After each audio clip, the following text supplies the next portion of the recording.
Бул жактан да Чолпон Талипбек деп коелу. Чолпон Талипбек көңүлүңүз барбы? Жок.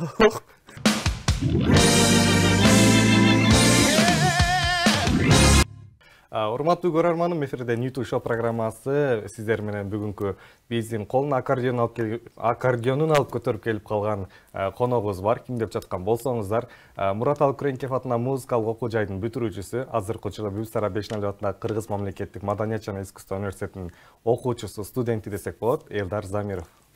Ассалам алейкум. Кандайсыз? Жакшы келип алдыңызбы? Өзүңөрдө. Жакшы келип калдым. Кыйналбай келип алдыңызбы? Жакшы эле буюрса. Келиңиз, А дегенде эле клип тууралуу суроолордон бере кетсек, Сагынып койчу сен деле деп аталган клибиңиз негизинен эле сонун чыгармалардын бири болгон экен. Айтор, азыркы учурда кимди сагынып жүрөсүз? Сагынганбы? Сагынган адам көп десең. Ошол сагынган адамдардын арасынан балким бирөөсү бардыр. Клипте көрүп тургандай эле экөөбүз бирге болбосок дагы бул мамалактар бир болсунчу деп жүрүп атпайсызбы? Сүйүү тууралуу суроо кетти дагы. Бул чыгарманын жаралышы боюнча айтам да ошондой. Жаралышы. Бул чыгарманын жаралышы 1-2 жыл болуп калды.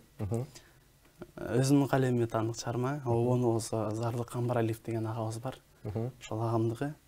Бул чыгарма мындай ыр жазганда реалдуу жашоодон, анан кийин көркөмдөлгөн жашоодон алынган чыгарма болот да. Демек өзүңүздүн жашооңуздан алынган. Бул чыгарма реалдуу жашоодо көркөмдөлгөн да деп экөөнү тең кошуп кетсек жаңылышпайбыз да.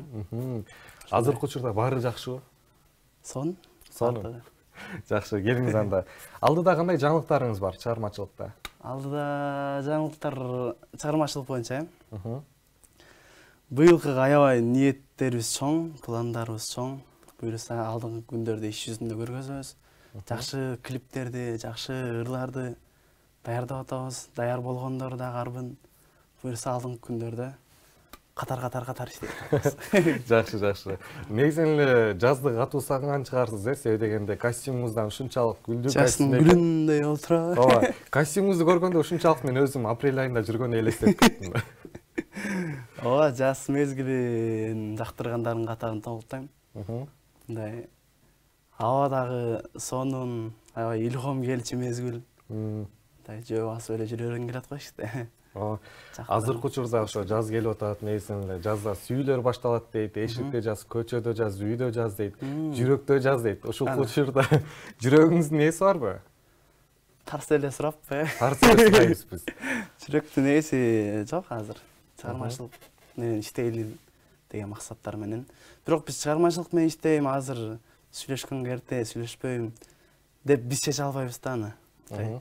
Эгер башыбызга сүйүү келип калса, ал нерсеге күтүп алганга даяр эле болушубуз керек, эми азырынча жок деп коелу. Урматтуу көрөрманым, Элдар Замиров мырзага суроолоруңуздар болсо биздин WhatsApp номерге жөнөтсөңүздөр болот. Ал үчүн экран алдына чыгып турган 0504 39 89 30 номерине SMS билдирүүлөрдү жөнөтүңүздөр. Демек, өзүңүздүн жакын адамыңыздын туулган күнү болсо дагы бизге жазып өтсөңүздөр, Элдар Замировдун аткаруусунда, аккордеондун аткаруусунда силерге жагымдуу музыкалык чыгармалар тартуулап бермекчи. Ал эми кийинки суроолорду бере кетели. Азыркы учурда продюсер, менеджер менен иштешесизби? Азыркы учурда мындай шоу бизнес деп коет го азыр, шоу бизнеске өтө деле аябай эле кирип кеттим дегенден алысмын. Ошондуктан азырынча өзүм эле ырдап, өзүм ырлар жаздырып, клип тартып, өзүм эле иштеп аткан учур, жакын досторум бар албетте, жардам берет чыгармачылыгыма. Анан кийин продюсер, менеджер деген жок азырынча. Иштешем деген планда барбы? Деген пландар бар. Ушул жерден суроо бере кетейин. Азыркы учурда Кыргыз негизинен шоу бизнесте продюсер бар, байкелерибиз бар, эжелерибиз бар. Ошол байкелерибизден, эжелерибиздин арасынан ким менен иштесем деген пландарыңыз бар? Кыялдарыңыз бар же болбосо? Андай нерседен алысмын десем деле жаңылышпайм. Неге дегенде азыр мындай ушул чыгармачылыкта жүргөндөрдүн ою неме болуп калды да. Мисалы, ким ырдап чыгып атса, ошонун ырлары жакшы чыгып атса, ошонун продюсерин карап эле, муну бул чыгарган турбайбы? Ошо менен иштесем деп кыялданып коюшат да көптөрү. Менде андай жок, мисалы. Эгер алдыңкы күндөрдө мындай бири-бирибизге туура келип иштешкенибиз, мындай бири-бирибизди түшүнүшө турган адам чыкса, иштешем деген ниеттер, пландар бар. Иштешүүгө даярсыз. Келиңиз анда биздин чу дегенде эле биздин көрөрмандарыбызга өзүңүздүн аккордеоnuңузду колуңузга алып, кезеккен калдык шейт, ооба, костюмуңузду төп келдирип, жаз тууралуу чыгармаларды аткарып берсеңиз кандай болот? Жаз тууралуубу? Микрофонго алып коюп кеткенмин да. Келиңиз. Анда эмесе бул чыгарманы караганда эч тажабайм мен. Ушу жаздай суу болгон, жомоктой суу болгон айымдардын урматында эле. Жомоктой суу дегендер сиздер үчүн болсун. Урматтуу көрөрман, кабыл коюңуздар, сиздер үчүн Замиров таркатысынан жомоктой суу, бир гана суу бар гана.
Элдар Замировдун аткаруусунда жомоктой суу деп аталган чыгарма бир гана биздин көрүп жаткан көрөрмандарыбызга, сулууларга дегеле аяз атын арналып өттү десек болот. Урматтуу көрөрманым, сиздер Ниту шоу программасын көрүп атасыздар. Өзүңүздүн жакын адамыңызга өзүңүздүн саламдарыңыз же болбосо куттуктоо сөздөрүңүз болсо жазып кетсеңиздер болот. Жана ошондой эле биздин бүгүнкү коногубуз эстрада жылдызы, азыркы учурда аккордеон конуна алып келген биздин студиябыздын куттуу коногу десек болот. Элдар Замировго арналган суроолоруңуздар болсо жөнөтсөңүздөр болот.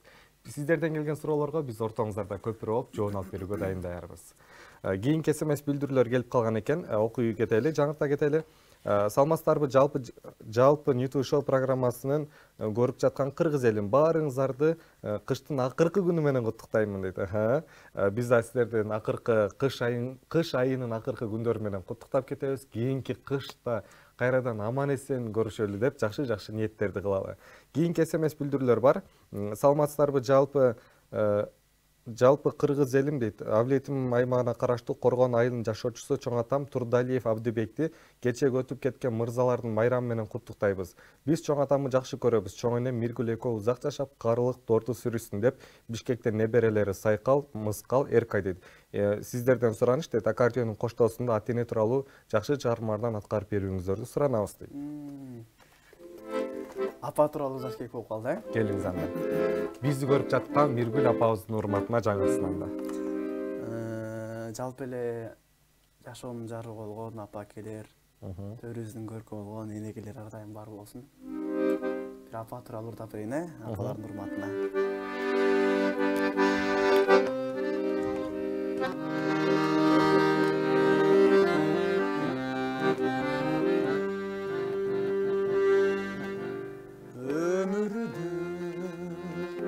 Канчаң арман бар, өзүң бар, Demek bayram var deyişte, senin tamanın belgili aytkan paygambar.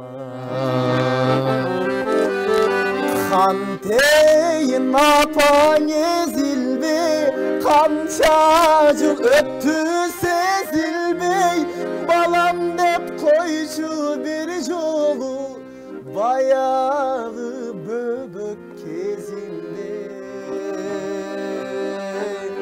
Bal barбы senin sözündey, nur barбы senin gözündey, dünyada hiçbir ayal zat sulu mes apo özünde. Çıraylı emes özünde, ay sulu mes apa özünde.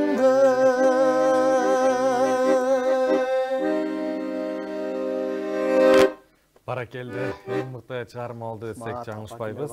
Апаларыбыз бар болсун, күндү өстөн, түндү өстөн, түн уйкусун жалпы уулуна, кызына бөлүп, уулунун, кызынын амандыгын тилеген апаларыбыз бар болсун дейли. Биз сапарыбызды алдыга карай улантабыз. Эфирде Ниту шоу программасы. Бүгүнкү биздин коногубуз Элдар Замиров. Кийинки СМС билдирүүлөрдү жаңырта кетели. Салам дейт. Салам дейт. Жалпыңыздарга жакшы маанай каалайбыз. Бар болуңуздар, кыргыз элим аман болсун дейт. Элдар мырза, айтсаңыз дейт, эмне үчүн дайыма дейт, кайгылуу жүрөсүз дейт. Анакей. Ким болду? Келиңиз. Кайгылуу жүрүүңүздүн сыры эмнеде? Эмне үчүн антип жүрөсүз? Балким ушунчалык. Кайгылуу деле жүргөндөй болбойм, билбейм. Негизи мындай балким ошо видеолордон көрүп калган окшойт, видеодон көрүп калган көрүнөт окшойт. Негизи жашоодо ар дайым жылмайып күлүп жүргөнгө аракет кылам. Албетте кайгылуучулар да болуп калат. Кайсы маалда көрдү экен бул эжеке десең. Кайгырбаңыз, баары жакшы болот. Кайгырбай эле, жылмайып эле. Кийинки СМС билдирүү бар дейт. Ачууга жакынсызбы же таттуугабы дейт. Кайсысына жакынсыз? Ачуусуна дагы, таттуусуна дагы. 23 февралды кимдер менен өткөрдүңүз, сыр болбосо дейт. Балким сиздин өзүңүздүн жаныңызда жүргөн досторуңуздан келгендир СМС билдирүү. Болушу мүмкүн. Сизди жакшы көргөн көрөрмандарыңыз, күйөрмандарыңыз кыздардан келгендир. 23 деп, 23 уктадым үйдө деп. Тамаша. 23 февраль үйдө эле болдук. Үйлөс менен, жакындар менен. Ошондой эле тостук. Аябай деле мынтип майрамдагандан алысмын. Ошо. Кийинки СМС билдирүү бар. Саламатсызбы Элдар мырза дейт. Эгерде дейт, эгерде сиздин жашооңуз кино аркылуу тартыла турган болсо, кинонун аты эмне деп аталмак дейт. Жаман ойлондурчу суроо экен, Мен жөнүндө кино тартыла турган болсо, мен жана жашоо деп коеюнчу. Мен жана жашоо. Ошол жашоо мындай түрөлгөн күндөн баштап акыркы демибизге чейин бул нерсени жашоо деп атап коебуз. Ошондуктан жашоонун баркын билели. Мен жана жашоо деп коеюн, Ролдордо Элдарда эле кетти. Келиңиз анда. Башка ролдо деп тур. Кийинки суроону мен бере кетейин. Адегенде март башталып атат, кыштын акыркы күндөрүнүн бири. 1-марттан баштап сизде кандай пландар бар негизинде? Жаз айына. 1-марттан баштап негизи жашоого болгон пландар, Пландар аябай көп. Жаз келгенде буйруса илихомдор коша келет. Азырдан жазга даярданып атабыз, аябай. Биз ушул чыгармачылык тарап менен нан таап жеп аткандан кийин ушул тарапка көбүрөөк көңүл бурушубуз абзел болот экен. Анан кийин эле жазга пландар буйруса 2-3 жыл даярдап койдук буйруса. Жакын күндөрдө болобуз. Жаз келсе эле клип тарталы деп турабыз, мындай жазгы моменттерди кармап калайлы деген ниет менен. Жакшы. Пландар көп аябай. Ал эми мектеп кезинде сапар алып кетсек кандай дейсиз? Сонунда. Айтор, өзүңүз кайсыл жакта окугансыз? Мен бала кезим Аксыдан болом мен. Жалал Абад областына караштуу Аксы районундагы Коштөбө деген айылда туулуп, ошол айылдын чаңын жутуп, ошол айылда балдар менен чүкө ойноп, кой кайтарып эшек минген эле балам. кой кайтарган күндөрдү, эшек минген күндөрдү сагындыңызбы? Сонун күндөр. Сөз менен айтып жеткире албайм дейсизби? Ал эми 8 мартта ошол мектеп кезинде айтат эмеспи? Бири-бириңерге подарка бербегиле депчи, негизинен тыюу салынган депчи. Ошол учурда, ооба. Ошол учурда сизде дагы 8 мартта айымдарга белек берип атып, мектеп жетекчилерине кармалып калган учурлар болду беле? Андай тыюу салганды билбейт экенбиз, бере берет элек. Мындай эме болчу да, 23-ндө мисалы кыздар мектепте жүргөндө общий чогулуп бирдемке берсе, сен уже каршысың да. 8-ндө бериш керек сөзсүз. Билбейм, тыюу салынган эме билбей калдымбы же. Негизи берет болчук да. Чогулуп, балдар өзүнчө, кыздар өзүнчө болуп, бири-биринин байрамында. Ал эми классташ балдардын ортосунда ушундай учур болгон, мисалы үчүн, мен мисалы үчүн Алтынайга берем, же болбосо мен Гүлмирага белек берем деп, балдардын ортосунда ушул сөз учурда болот го. Кезде мектепте окуп жүргөндө 5-6 класстарда мындай кээде уялып тартынып коесуң, бирок мындай көңүлүңдө ар болчу да, могу кызга берсем дейт элең, анан кээде пешенең келип ошол кызга берип каласың. Бербей калган учурда аттең кылып каласың. Учурда кичине аттең кылып коесуң. Балдардан тартынып эле. Ошол мектепти жаңыдан бүтүп келгенден кийин, борбор шабыска келип, окуп, тапшыргандан кийин, ошол мектеп учурларын сагынган учурлар болдубу? Ошол чынын айтсам, ошондой нерсе аябай катуу болот экен. Айлыңды, мектепти мындай негизи эле мектепте эмес, мындай ар бир нерсени биз өзүнүн убагында баркын билиш бир аз кыйынга жатат экен да. Мындай азыр мисалы мектепти аябай сагынабыз азыр, бирок ошол учурда барктай алган эмеспиз да, мындай деп эле жүрө бергенбиз да. Кийин эле студент болуп келдик. Студент болуп келип жүрүп, студент болуп жүргөндө мектеп кезде аябай сагындык да. Мектепти бүтүп келгенден кийин студент болуп жүрдүк дагы, студенттик мезгилди бүттүк. Студенттик мезгил учурунда билбеппиз да баркынча. Ал мезгилди да бүтүп тургандан кийин башка тармакка кеткенде кайра ошол студенттик күндөрдү бүт нерсе мындай убак өткөндөн кийин кичине бармак тиштеп калат экенбиз да бир аз. Ошол нерсени. Ал эми жакшы. Кийинки суроолорду бере кетели. Мен сизге суроо берем. Сиз ал суроонун 3 вариант болот, үчөөсүн бирөөсүн тандашыңыз керек. Кетти. Кыргыз эстрадасынан кайсыл ырчылар менен дуэт ырдоого өзүңүздүн көңүлүңүз бар? А. Нурлан Насип, Б. Гүлжигит Сатыбеков, В. Кайрат Нуртас. Албетте Нурлан Насип деп айта алам. Анткени биз кичинекей кезде, бала кезде жүргөндө Нурлан Насип агабыздын ырларын аябай угуп, азыркы тил менен айтканда кумир тутуп фанат болчук. Мектепке барсак, талага чыксак, кой кайтарсак кыйкырып Нурлан байкенин ырларын ырдап чоңойдум эле. Мындай айылда жүргөндө дагы буйрса шаарга барсам Нурлан Насиптей болом. Мондай болом, Нурлан Насиптей ырдайм, ушундай ырларды чыгарам деп. Жада калса Нурлан байкен үйдө дисктерин толтуруп алчу, Нурлан Насиптин дисктерин толтуруп, концерттерин калтырбай көрүп, анан кийин бир дискти эме кылгам да, сатып алып келип, анан кийин өмүр баяны бар экен да Нурлан байкен. Анан окуп атып эме кылсам, Мураталы Күреңкеев атындагы музыкалык окуу жайды бүткөн дегенди окуп калгам да. Анан кийин ошол жака тапшырса ырчы болот турбайбы? Демек Нурлан Насип тандайсыз. Нурлан байкенин артынан анан Мураталы Күреңкеев деген окуу жайга келгем да. Тапшырып калдыңыз. Кийинки суроо бар. Сизге суроо, экинчи суроосу бере кетели. Өңүнөн, түсүнөн, сулуулугуна, фигурасына карап, 3 айымдын бирөөсүн тандай кетишиңиз керек. А. Назира Айтбекова, Б. Чолпон Талипбек, В. Салтанат Шакенова. Өңүнө, түсүнө, келбетине, фигурасына карап, сиз үчөөсүнүн бирөөсүн тандай кетишиңиз керек. Ушундай суроолор көп келет магачы. Балким бактыңыз ушундай суроолорго байланган. Үчөөсүнүн бирөөсү. Өңүнө, түсүнө карап. Фигурасына бир карап. эфирден да ушундай сыяктуу суроо келген. Ал жакта Чолпон Талипбек деп койдум эле. Бул жактан да Чолпон Талипбек деп коелу. Чолпон Талипбек көңүлүңүз барбы? Жок.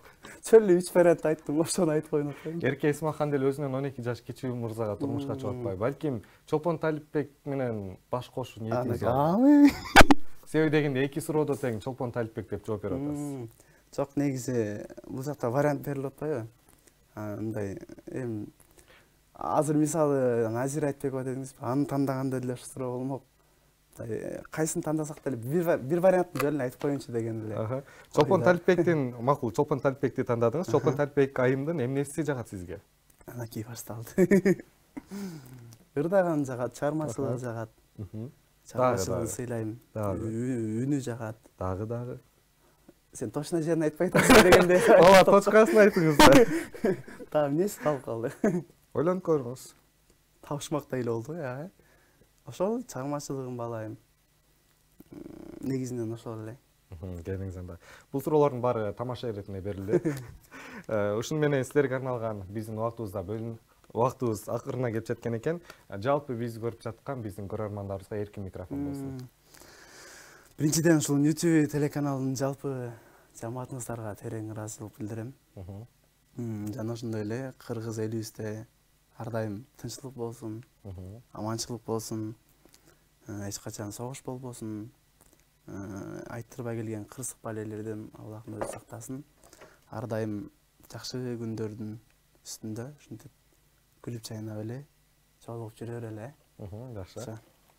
Келип бергениңизге чоң рахмат айтабыз. Бар болуңуз, ден соолукта болуңуз, эч качан оорубаңыз, жакын адамдарыңыз менен аман болуңуз дейли. Чоң рахмат. Урматтуу көрөрманым, ушуну менен сиздерге арналган убактыбыз соңуна келип жетти. Буюрса, шаршемби күнү кечки саат 20:30да сиздер менен түз эфирде жолугушканга чейин аман болуңуздар. Бар болуңуздар, биз сиздерди жакшы көрөбүз. Бүгүнкү сиздердин кызматыңыздарда мен Нурбай Ормоналиев болдум. Кийинки эфирден көрүшкөнгө чейин аман болуңуздар, бар болуңуздар.